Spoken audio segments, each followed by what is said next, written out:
Ընդամենը 2 շաբաթ է մնացել։ Երբ որ մենք կշրջենք պատմության այս խայտառակ էջը, ու Էջմիածինը նորից քայլ առ քայլ կվերադառնա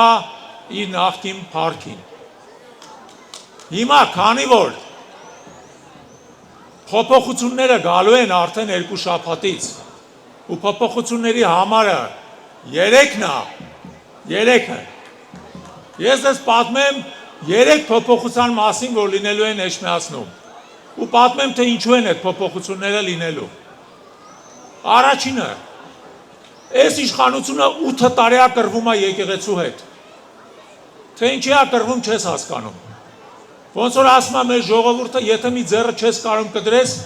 պաչի այդ ձեռը դիր գլխիդ։ Իսկ սրանք փորձում են այդ ձեռը կդրել, բայց այդ Աստծո ձեռն է, չես կարող Աստծո ձեռը կդրես։ Ուստի 2 շաբաթ հետո, երբ որ մենք ընտրենք ուժեղ Հայաստանը եւ սկսենք ապրել ուժեղ Հայաստանում, եկեղեցին ու պետությունը պետք է դադարեցնեն թշնամությունը, իրար հետ հաշտվեն ու իրար հետ համագործակցեն։ Ու միասին մենք հենց այս քաղաքի համար հսկայական գործեր կարող ենք անել։ Եկեղեցին եւ Մայրաթոռը մենակ Հայաստանի հոգեվոր կենտրոնը չի, ամբողջ հայության հոգեվոր կենտրոնն է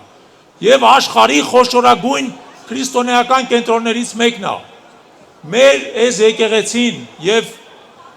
Էջմիածնում գտնվող ուրիշ 5 եկեղեցիները, Սուրբ Ռիփսիմեն, Գայանեն, Շողակաթը, Զվարթնոցը, միասին դառնալու են համաշխարհային մակարդակի տուրիստական կենտրոն եւ Էջմիածին հսկայական քանակությամբ զբոսաշրջություն, պատիվ, փառք եւ նաեւ նյութական բարիք են բերելու։ Եվ դա լինելու է ուժեղ Հայաստանում եւ դա լինելու է նաեւ Սամվել Կարապետյանի աջակցությամբ, որը արդեն հայտարարել է, որ տարեկան $200 միլիոն ներդնելու զբոսաշրջության զարգացման մեջ։ Երկրորդ փոփոխությունը, որը բերելու է ուժեղ Հայաստանը։ Սովետական տարիներին Էջմիածինը ոչ միայն հոգևոր կենտրոնն էր Հայաստանի, այլև հզորագույն արդյունաբերական քաղաք էր։ Այստեղ տասնյակ գործարաններ էին աշխատում, էլեկտրոնիկայի, ռազմաարդյունաբերության, դրանց մեծ մասը այսօր այլևս չի գործում։ Եվ երկրորդ փոփոխությունը, որ բերվելու է Էջմիածին, դա արդյունաբերության վերականգնումն է։ Այսօրվա աշխարհում պատերազմները հաղթում են,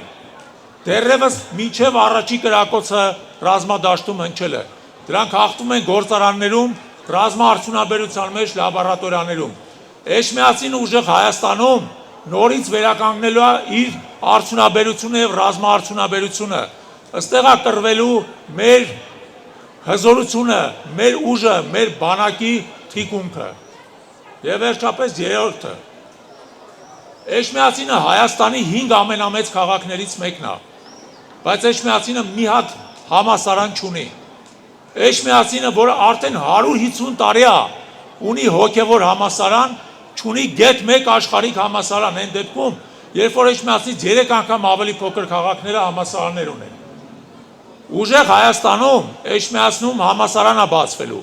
ժամանակակից տեխնոլոգիական համալսարան, որպեսզի այս հրաշալի երիտասարդությունը կարողանա հենց Էջմիածնում կրթություն ստանա,